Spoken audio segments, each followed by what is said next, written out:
My dear friends, today let's talk about something truly profound, something most people misunderstand about spiritual awakening. We often imagine it as a gentle sunrise, a moment of pure bliss and light, where all our problems vanish and peace floods our lives. We picture floating on clouds, bathed in serene understanding. But let me tell you, that's not the full picture. That's a beautiful fantasy. The truth, a real awakening, is far more radical. It's not a gentle beginning of serenity. It's a profound ending. It's the end of who you thought you were. Imagine a mighty river flowing smoothly for years, then suddenly it hits a waterfall. That's what awakening can feel like. It shatters your old identity, rips apart the comfortable illusions you've built your life around, and exposes every shadow you've tried to hide. It burns away every false comfort. This isn't happening because something is going wrong.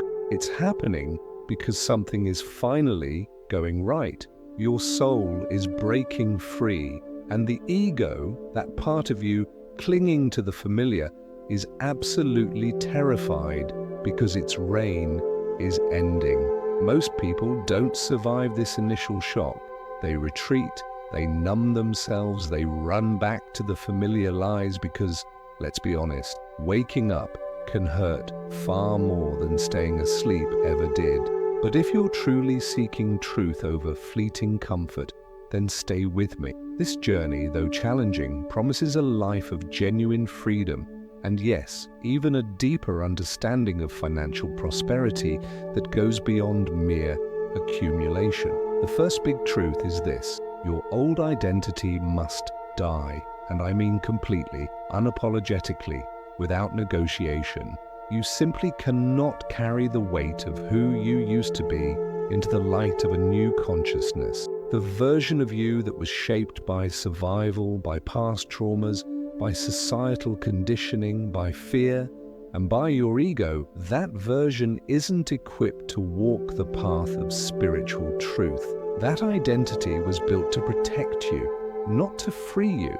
It learned to please others, to perform, to stay small, to win approval, and to hide your true essence behind role and mask. But your soul, my friend, cannot awaken while buried beneath those illusions. And so, awakening demands a death. Not a physical death, but something even more terrifying to the mind. An egoic death. Your mind will resist, it will fight, cling, scream, and bargain. Why? Because it only knows how to exist as that persona you've crafted over the years. It will tell you that letting go means losing everything: your status, your relationships, your very sense of purpose. And in a way, it's right. You will lose everything that wasn't truly yours to begin with. This is the point.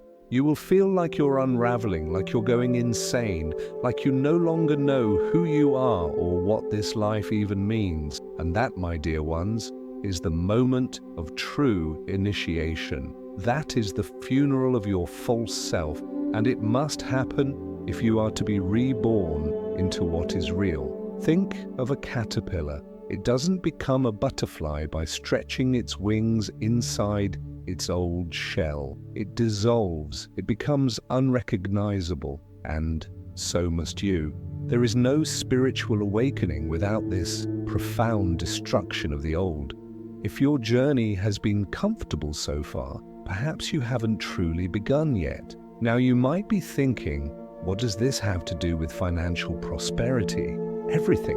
When you cling to an old identity, you cling to old patterns, old fears, and limiting beliefs about money.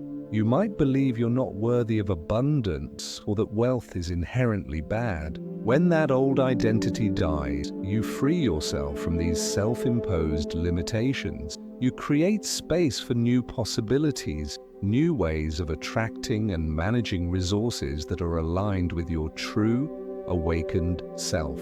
This isn't about getting rich quick. It's about becoming a vessel for true abundance that flows from your authentic being. Next, my friends, know this: comfort becomes your enemy. Yes, you heard me right. Comfort is the silent killer of spiritual growth. It's that seductive whisper that says, stay where it's safe, stay where it's known. It lures you back into routines, relationships, and thought patterns that may no longer serve you simply because they are familiar. We mistake comfort for peace, but comfort is often just stagnation dressed in soft clothing. Your soul does not evolve in pampered rooms or predictable circumstances. It awakens in the furnace of discomfort, where everything stable begins to tremble and everything familiar begins to fall apart. Most people instinctively return to comfort because the unknown feels like death, and in a way it is. It's the death of the identity they've clung to, the beliefs they've worshipped, and the emotional crutches they've depended on. But true transformation, the kind that leads to genuine financial freedom and inner peace, only happens in the wild terrain beyond your comfort zone. It's in the chaos where certainty collapses and illusions get exposed. It's in the restless nights, the spiritual crises, the loneliness that echoes like a scream, and the raw confrontations with your own shadow that real growth begins. Discomfort is not a punishment, my friends. It is a portal. It is the pressure that cracks open the hardened layers of the false self and forces you to surrender. And yet, when the pressure mounts, most people retreat. They go back to the relationship they outgrew, the job that drains their soul, the belief systems that no longer resonate. Why? Because those things offer familiarity, even if they're toxic. But nothing alive stays the same, and your soul is no exception. Growth demands that you choose evolution over ease, purpose over pleasure, and truth over tradition. It demands that you sit in uncertainty without reaching for distraction, that you walk through fear without needing guarantees, that you let go of what you thought you needed in order to discover what you actually are. Spiritual awakening begins the moment you stop asking, how do I stay comfortable through this? And start asking, what is this discomfort trying to teach me? Because every time you choose to remain in comfort over growth, you say no to your own becoming. But when you lean into the burn, when you stop treating pain as a mistake and start treating it as your teacher, you realize discomfort is not your enemy. It's the only thing that ever made you real. Comfort protects the ego, discomfort frees the soul, and ironically creates the space for financial innovation and resilience. When you're comfortable, you don't seek new solution. When you're uncomfortable, you adapt, you learn, you find new ways to thrive. Here's one of the most painful but necessary truths of spiritual awakening. You will lose people, and that's part of it. It won't be because you've done anything wrong. It will be because you're no longer the version of yourself that fit into the spaces and dynamics you once called home. When you shift internally, when your awareness deepens and your values begin to align with your soul rather than your conditioning, your external world simply cannot stay the same. Relationships built on your old identities start to crack, not because you don't love those people, but because love built on illusions cannot withstand truth. Friends you once laughed with may suddenly feel like strangers. Family members who once celebrated may now look at you with confusion, judgment, or even outright rejection. They'll say, "You've changed," and they'll be right. You are not the same. You're no longer willing to dim your light to be accepted. You're no longer able to lie to yourself just to keep the peace. You're no longer interested in playing roles that suffocate your spirit. And as painful as this is, it is not a sign of failure. It's a sign of authenticity. It's not that you're broken, it's that you're becoming real. And the more real you become, the more you'll feel the friction between your truth and the identities others want you to maintain. Some people were never truly in love with you. They were in love with your compliance, your agreeableness, your predictability. The moment you begin to walk your own path, you stop being convenient to those who preferred you silent, small, or easy to manage. But this loss, my friends, is sacred. It clears the space for soul-aligned connections, for relationships that honor your truth rather than suppress it. It teaches you how to stand alone, how to trust your own inner compass, even when no one else sees what you see. And it reminds you that awakening is not about gathering approval. It's about shedding everything that isn't real, including relationships that cannot grow with you. You will mourn. You will question yourself. But in time, you will see that losing people was not a tragedy. It was a clearing. You weren't abandoned. You were unhooked. You were redirected. The price of awakening is high, but the cost of staying asleep is your soul. Let them go. The real ones, those meant for your true path, will find you in the light. This applies directly to financial prosperity as well. You might lose business partners, clients, or even financial advisors who were aligned with your old, fear-based identity around money. Perhaps they encouraged risky ventures or pushed you towards paths that felt misaligned with your deeper values. As you awaken, your values around money will shift. You'll seek investments that align with your ethics, work that genuinely fulfills you, and financial relationships that are built on trust and mutual respect, not just transactional gain. This loss can feel scary, but it creates space for truly abundant and ethical financial partnerships. One of the most disorienting truths about spiritual awakening is that there is no map, no step-by-step guide, no universal timeline, no guaranteed destination. And that reality absolutely terrifies the mind, which is addicted to control, predictability, and structure. Your mind craves certainty. It wants a checklist, a roadmap, a teacher who can say, "Do this and you'll arrive." But awakening doesn't work like that, my friends. It is not a neat journey. It is messy, non-linear, and deeply personal. What liberates one person may feel meaningless to another. What feels like progress one day may feel like regression the next. There are moments of crystal clarity followed by complete confusion, joy followed by unbearable grief, stillness followed by inner storms, and all of it, every single bit, is part of the process. Your mind wants to label these fluctuations as success or failure, forward or backward, but your soul knows better. The path is not a straight line, it's a spiral, and it often takes you deeper before it lifts you higher. You may revisit the same emotional wounds again and again, not because you're stuck, but because each time you're peeling back another layer, facing the pain with more presence, more awareness, more courage. And this lack of structure, this unfolding without instructions, breaks down the mental frameworks you've used to navigate life. It forces you to let go of the illusion that someone else has the answers, that there is a perfect formula, that you can master awakening like a school's subject. You can't. This is not a destination you reach by effort alone. It's a surrender into what you already are, beneath the noise of conditioning. That's why the mind panics. It cannot control what is not linear, but that's also why the soul expands, because freedom was never meant to be found inside the walls of predictability. The absence of a map isn't a flaw in the journey, it's the very thing that makes the journey sacred. It requires trust in the unknown, faith in the unfolding, and a willingness to walk blind while feeling everything fully.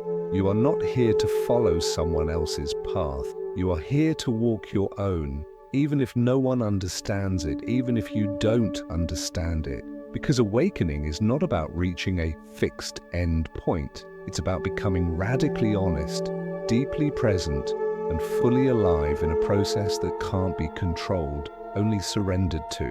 This is crucial for financial prosperity. Many seek a map to financial success, a specific investment strategy, a guaranteed business model. But true financial wisdom often comes from adapting to an ever-changing landscape, trusting your intuition, and being flexible. The most successful people aren't always those who follow a rigid plan, but those who can navigate the unknown, learn from setbacks, and find new opportunities in chaos. This journey without a map forces you to develop that inner wisdom, which is far more valuable than any external blueprint. During a spiritual awakening, one of the most jarring and often terrifying experiences is realizing that your own mind can and will turn against you. This very thing you've relied on to navigate life, to plan, to analyze, it can become your biggest obstacle. As soon as you begin to peel back the layers of your conditioned self and step toward truth, the inner voices that once whispered beneath the surface rise up in full force. Doubt screams that you're delusional. Fear insists that you're unsafe without the structures you're shedding. Shame creeps in and tells you that you're not worthy of this transformation, that you're broken, that you'll be abandoned. These voices are not new, they've always been there. But awakening removes the distractions that kept them hidden, and that's what makes it feel unbearable. You're no longer numbing, avoiding, or unconsciously agreeing with them. Instead, you're sitting in raw, unfiltered silence, where they echo the loudest. The mind, especially when faced with the collapse of its old identity, reacts like a cornered animal. It will do everything it can to maintain control. It will fabricate chaos, invent imaginary futures, drag up past traumas, and lure you into obsessive thought patterns just to pull you back into the comfort of unconsciousness. But here's the paradox, my friends. This chaos is not a sign of failure, it's a sign of progress. These voices are rising because you've disturbed them. They don't want to be seen, because to be seen is to be exposed, and to be exposed is to be transformed. Awakening brings light to the parts of yourself you've disowned. The inner critic, the wounded child, the anxious mind, the part of you that believes love must be earned through suffering. And when you bring awareness to these parts instead of running from them, you reclaim power over your own inner landscape. But make no mistake, this confrontation is brutal. It's not romantic or easy or linear. There will be nights where you question your sanity, where it feels like your mind is eating itself alive, and the temptation to shut it all down will be immense. But if you can sit in that fire, if you can listen without believing, observe without attaching, and feel without fleeing, then something miraculous happens. The mind begins to quiet, not because it has been conquered, but because it has been seen with compassion. And that's where the shift begins, not by silencing the mind, but by no longer being ruled by it. For your financial prosperity, this means recognizing how your mind creates scarcity, doubt, and fear around money. It might tell you you're not smart enough to manage your finance, or that you'll never have enough. By observing these thoughts without believing them, you free yourself from their grip. This allows you to make clearer, more aligned financial decisions based on wisdom, not fear. Now let's talk about something many avoid. Solitude is a requirement, not a side effect. Solitude is not some unfortunate byproduct of spiritual awakening. It is the requirement, the crucible, the sacred space where the real work begins. You won't awaken in a crowd, my friends, because awakening demands a level of intimacy with yourself that cannot happen when you are surrounded by noise, distraction, or the expectations of others. In solitude, all the masks fall away. There is no one left to impress, no one to validate you, no one to rescue you from your own reflection. And while that level of stillness can feel unbearable at first, it is in those quiet, stripped-down moments when no one is watching, when no one is affirming your worth, that you finally come face to face with the truth of who you are. Not who you pretended to be, not who the world told you to become, but the raw, unfiltered being underneath all the story. And yes, it can be lonely, deeply, achingly lonely. Because when you start to detach from the external world, you realize just how much of your identity was built through relationships, role, social feedback, and noise. But in that void, something extraordinary happens. your soul starts to speak. In the silence, you hear the subtle callings of your truth, the buried pain you've avoided, the longings you silenced to fit in. Solitude becomes a mirror that doesn't lie. It reflects your shadows and your light, shows you where you're still performing and where you're beginning to live honestly. And that's where transformation happens, not on a stage, not in group consensus, not in the echo chamber of opinions, but alone in stillness, in the depth of your own presence. The reason most people fear solitude is because they've confused aloneness with abandonment. But the deeper you go, the more you realize that solitude isn't empty. It's full of clarity, full of presence, full of wisdom. It strips away what's false so you can stand, perhaps for the first time, without leaning on the world to define you. You discover that your connection to yourself, to the divine, to the infinite, doesn't require an audience. It requires a willingness to be with what is. And in that sacred silence, where you are no longer performing but simply being, awakening doesn't just begin, it becomes inevitable. This deep solitude is also where you cultivate true financial wisdom. Away from external pressures and societal expectations, you can truly assess your financial goals, identify what you genuinely value, and discern opportunities that align with your deepest purpose. This inner clarity often leads to more sustainable and fulfilling financial paths than those dictated by external trends or pressures. My friends, understand this. Spiritual awakening is not an accumulation of knowledge. It's a dismantling, a shedding, a radical unlearning of everything you thought you knew. We've been conditioned to believe that the path to truth lies in adding more wisdom, more practices, more books, more spiritual jargon. But real awakening isn't about stacking truths on top of old lies. It's about stripping everything away until only what's real remains. It's about unlearning the beliefs you inherited from your parents, your culture, your religion, your traumas, the stories that told you who you were supposed to be, what life is supposed to look like, and what's worthy of love. Awakening demands that you question everything, even the things that once gave you comfort and identity.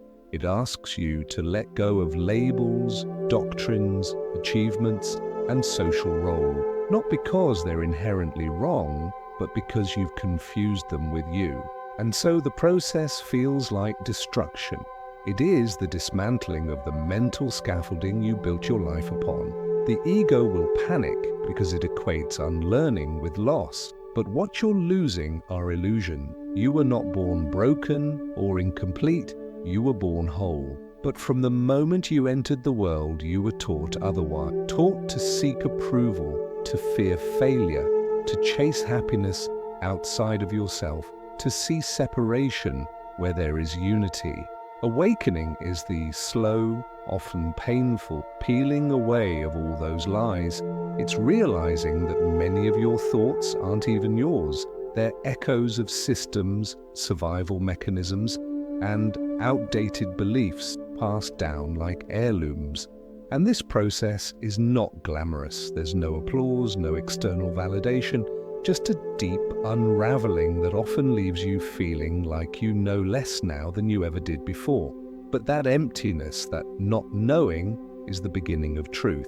Because when you let go of what you were taught to believe, you create space for what your soul has always known. You don't awaken by becoming more, you awaken by becoming less of who you were told to be and more of who you already are. The truth doesn't need to be learned, it needs to be revealed. And that revelation can only happen when you're brave enough to unlearn everything, stand in the nakedness of your being, and trust that what's left after the illusion dies is not a void, but freedom. This directly impacts your financial prosperity by helping you unlearn limiting beliefs about money.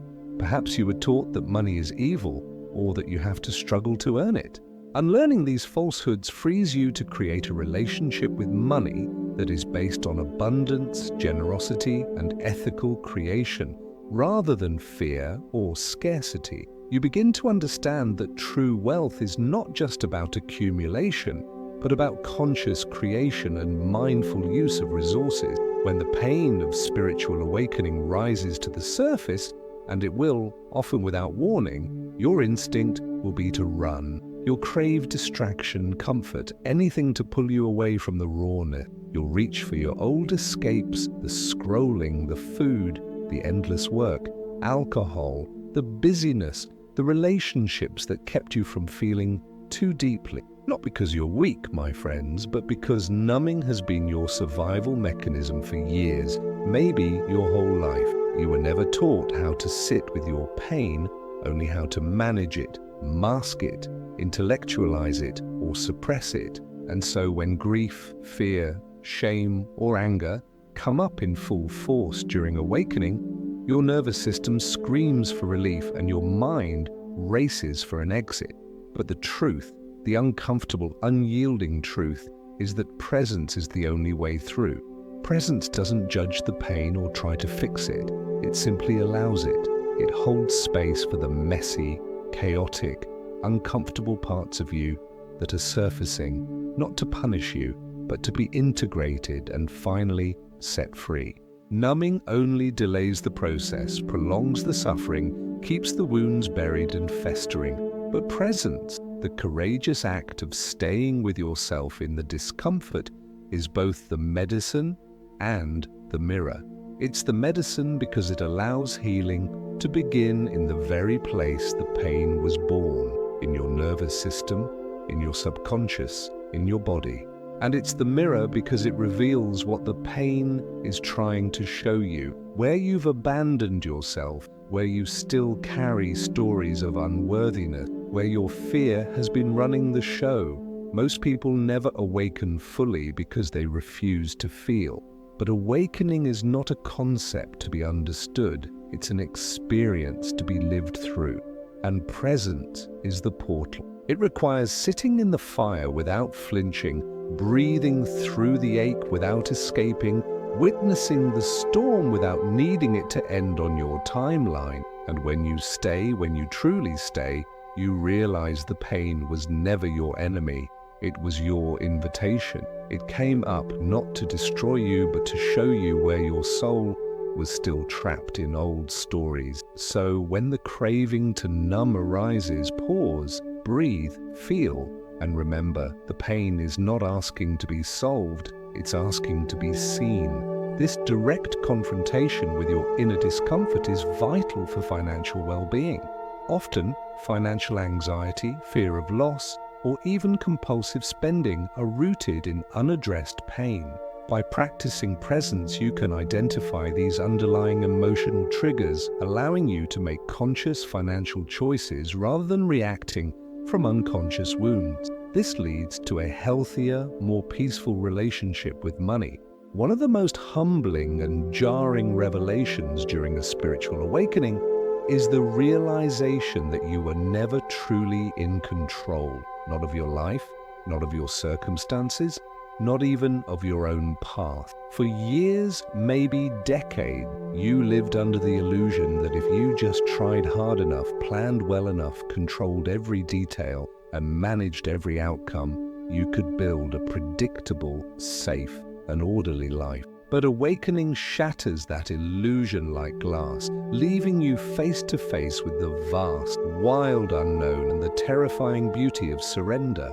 Because surrender is not defeat, as the ego would have you believe. It is not weakness or giving up. It is the only doorway into real peace. When you awaken, you begin to see how much of your suffering came from your desperate attempts to control things that were never yours to command, how others see you, how relationships unfold, how the future plays out, how the universe delivers what you think you need. You see how control was a coping mechanism born from fear, born from trauma, born from the belief that if you weren't steering the ship, everything would fall apart. But the deeper you go, the more you realize that life was never waiting for you to take control. It was waiting for you to let go, to loosen your grip on the narrative, the outcome, the identity you built around knowing what comes next. True surrender doesn't mean you stop showing up. It means you stop forcing what doesn't flow. It means you trust the intelligence that's been guiding your life all along, even when you couldn't see it. It means you learn to ride the waves instead of trying to command the ocean. And yes, letting go of control is terrifying at first. It feels like death to the ego because in many ways it is. But on the other side of that surrender is freedom, real freedom, the kind that doesn't depend on perfect plans or external circumstance, the kind that lets you breathe deeper, live softer, and move with grace, even in the unknown. You were never driving, you were never meant to. And when you finally stop gripping the wheel and allow life to unfold through you, not because of you, you find what control could never offer: peace, alignment, and the quiet knowing that everything is happening exactly as it's meant to. This profound surrender directly relates to financial prosperity. Many people exert immense energy trying to control every financial outcome, leading to stress and anxiety. When you surrender, you release the need for absolute control, allowing for greater trust in the flow of abundance. This doesn't mean being irresponsible, but rather moving from a place of intuitive wisdom and openness to opportunities rather than rigid, fear-based planning. Finally, my friends, we arrive at the threshold where most people stop. Most people stop at the pain.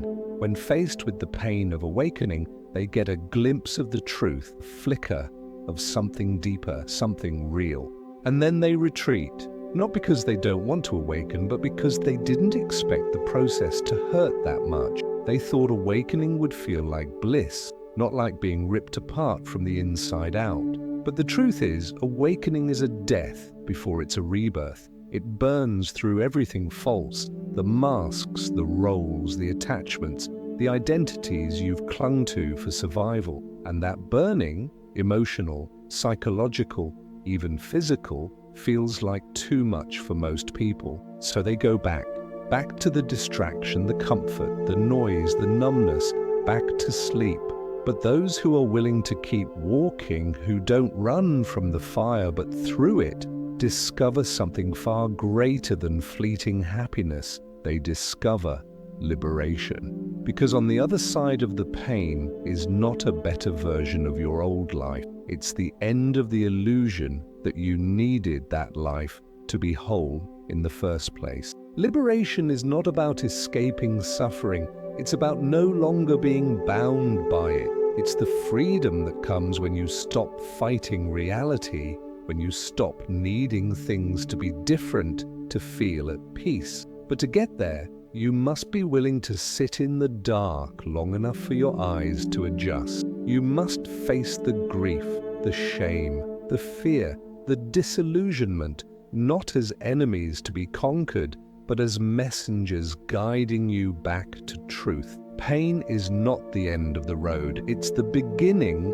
of awakening. And if you trust it, if you surrender to it without flinching, it becomes your teacher, your purifier, your passage. Most people never reach this point because they believe pain means something is wrong. But in awakening, pain often means something is finally being seen. And to see clearly, to see without the distortions of ego and fear, is the most liberating experience a human being can have. So yes, the fire is real. It will consume everything that isn't you, but let it. Because what remains once the smoke clears is not just truth, it is the unshakable peace of finally coming home to yourself. This journey through pain also reshapes your understanding of financial prosperity. You realize that true wealth isn't the absence of financial challenges, but the freedom from being bound by them. It's about having an inner peace that isn't dependent on your bank account balance, allowing you to navigate financial ups and downs with resilience and wisdom. This is the ultimate financial liberation. My dear friends, the path of spiritual awakening is not a gentle stroll, it is a profound transformation. It asks for everything, and in return, it gives you everything that is real. It is a journey that will challenge you, strip away your illusions, and push you to your limits. But it is also the only path to true freedom, authentic selfhood, and a deeper, more meaningful experience of life, including your relationship with financial abundance. Remember, true prosperity isn't just about how much money you have. It's about your relationship with wealth, your generosity, your ability to create value, and your inner peace regardless of external circumstances. By embracing the principles we've discussed, the death of the old self, the embrace of discomfort, the letting go of what no longer serves, the surrender to the unknown, and the courage to face your inner landscape, you are not only awakening spiritually but also creating a fertile ground for a truly abundant life, both internally and externally. If this message resonated with your heart, I invite you to reflect on these truths. What old identities are you ready to let go of? Where are you clinging to comfort when discomfort might lead to growth? How can you practice more presence in your daily life, especially around your finance? I encourage you to share your thoughts in the comments below. Let us know how these ideas are impacting your journey. If this conversation has brought you any insight, please consider giving this video a like, subscribe to this channel for more teachings, and share it with someone who might need to hear this message. Your engagement helps this wisdom reach more souls. May your path be filled with peace, wisdom, and genuine prosperity. Thank you for listening.